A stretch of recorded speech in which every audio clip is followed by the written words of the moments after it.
advisory is... Severe thunderstorm warning! Oh!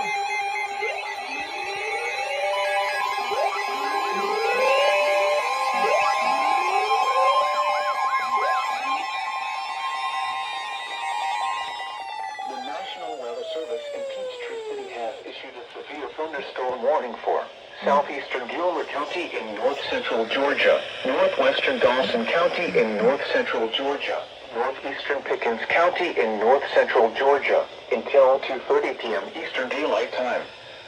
At 2:01 p.m. Eastern Daylight Time, a severe thunderstorm was located over Carter Cay, or near Ellijay, and is nearly stationary. Hazard, 60 miles per hour wind gusts and quarter-size hail.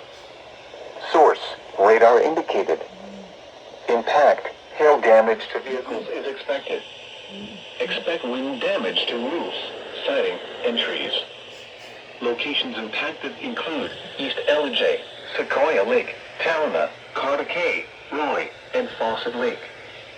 For your protection, move to an interior room on the lowest floor of a building. If you see wind damage, hail or flooding, wait until the storm has passed, and then call the National Weather Service toll-free at 1-866-7-634-4664 or tweet us your report at NWS Atlanta.